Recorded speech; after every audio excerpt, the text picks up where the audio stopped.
Қыстың қамын жазда ойла демекші, сіздерге нағыз қыста желінетін дәмді салаттың рецептін ұсынғым келеді. Салатымыз осындай қою, өте дәмді болып шығады. Міндетті түрде осы рецептпен сіздер де жасап көріңіздер. Видеоның соңына дейін қарауларыңызды сұраймын. Алдымен керек заттарымызды дайындап аламыз. Бізге қызанақ, болгар бұрышы, аскөк, сәбіз, пияз, сарымсақ және ащы бұрыш қажет болады. Барлығын тазалап жуып аламыз. Бірінші кезекте біз банкаларымызды 7-8 минуттай осындай мантваркте немесе чайникте булап аламыз. Қақпақтарында 4-5 минут осындай бөлек суда қайнатамыз. Ары қарай қызанақтарымызды ет тартқыштан жақсы өтетіндей етіп, майдалап бөліктерге бөліп аламыз. Міне осындай бөліктерге бөліп алғаннан кейін артық шеттерін алып тастаңыздар. Достар, мен барлық керек заттарды осы видеоның астында описание деген бөлім болады, сол жерге жазып қоямын, қарап жасап көріңіз. Міне осындай қызанақтарымызды жақсылап ет тартқыштан барлығын өткізіп бөлек ыдысқа құйып қоямыз. Ары қарай біз сәбізімізді осындай теркадан өткізіп аламыз, немесе терка болмаса майдалап турасаңыздар болады. Пиязымызды да кәдімгі тамаққа турағанда етіп, осындай үлкен бір пиязды турап аламыз. Сарымсақты да осы пышақтың көмегімен майдалап турап аламыз. Барлығын алдын ала дайындап алсаңыздар өздеріңізге оңай болады. Достар, осы жерде айта кететінім, ащы бұрышты ет тартқыштан өткізіп алсаңыздар болады. Мен осылай турап қостым. Және де ащы бұрыш көп қосып жібермеңіздер, салаттарыңыз қатты ащы болып кетпесін. Осы 2 данасы жеткілікті болады. Ары қарай біз бұрыштарымызды осындай қатты майда етпей, орташа көлемде 4 бұрышты етіп турап аламыз. Осындай жасыл түрлерінде қостым, салатта әдемі болып көрінсін деп. Ары қарай қазанымызға 150 грамдай, яғни 1 кеседей май болады. Сол майды құйып, қыздырып, пиязды 2-3 минуттай жақсылап қуырып аламыз. Одан ары қарай қуырудың қажеті жоқ. Пиязды қуырып алғаннан кейін, оның үстіне біз жаңағы турап алған болгар бұрыштарын қосып шығамыз.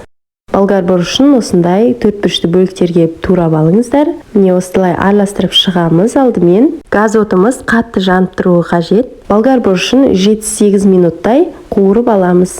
Міне достар, 7-8 минут қуырылғаннан кейін болгар бұрышымыз кішірейе бастады. Оның үстіне теркадан өткізіліп алған сәбізімізді қосамыз. Айта кететін, теркаларыңыз болмаса майдалап осылай турап алсаңыздар болады. Сәбізді де көп қуырудың қажеті жоқ. 5-6 минуттай қуырып аламыз. Оның үстінен ащы бұрышымызды қосып, жақсылап араластырамыз. Достар, осы жерде менің каналыма тіркелмеген болсаңыз, лайк басып, подписаться батырмасын басып қойыңыз. Ащы бұрыш салғаннан кейін 2-3 минут қуырып, мен ыдысымды ауыстырдым. Менде ыдыс кішкентай болып тұр. Сіздерде ыдыстарыңыз үлкен болса, сонымен жалғастырыңыздар. Мен осылай үлкен ыдысқа ауыстырғаннан кейін ет тартқыштан өткізіп алған қызанағымызды құйып, араластырып, отымызды орта отта қойып, қақпағын жауып, қайнатуға қоямыз. Міне достар, біздің салатымыз қайнап жатыр. 30 минуттай осылай қайнатып, арасында араластырып тұрамыз. 30 минуттан кейін сарымсағымызды саламыз және де араластырып, оның үстінен дәмдеуіштеріміз қосамыз. Алдымен 3 ас қасық тұз, 3 ас қасық шекер салып алдым, араластырып, дәмін көрдім. Дәмі маған сәл тұзы аздау болды, сондықтан мен қайтадан жарты ас қасық тұз, жарты ас қасық шекер қостым. Сонда барлығы 3,5 ас қасық шекер, 3,5 ас қасық тұз болды. Лавровый лист және де ірі қара бұрыштан қосып жібердім. Қалауларыңызша қоспасаңыздар да болады.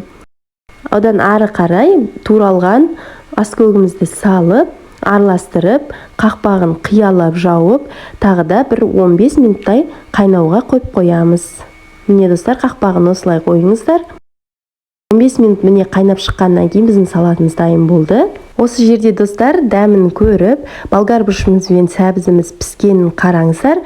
Егер қытырлап тұрса, тағы бір 10 минутқа қайнатып алыңыз. Менде пісіп шықты. Яғни барлық қайнау уақыты бізде салатымыздың 40-45 минуттай уақытты алды. Банкамызға салаттарымызды осылай құйып аламыз. Банканы суытпай, тез-тез құйып, қақпағын жауып дайындап аламыз. Арнайы банка бұрағыш құралмен осылай бұрап, банкаларымызды жауып аламыз.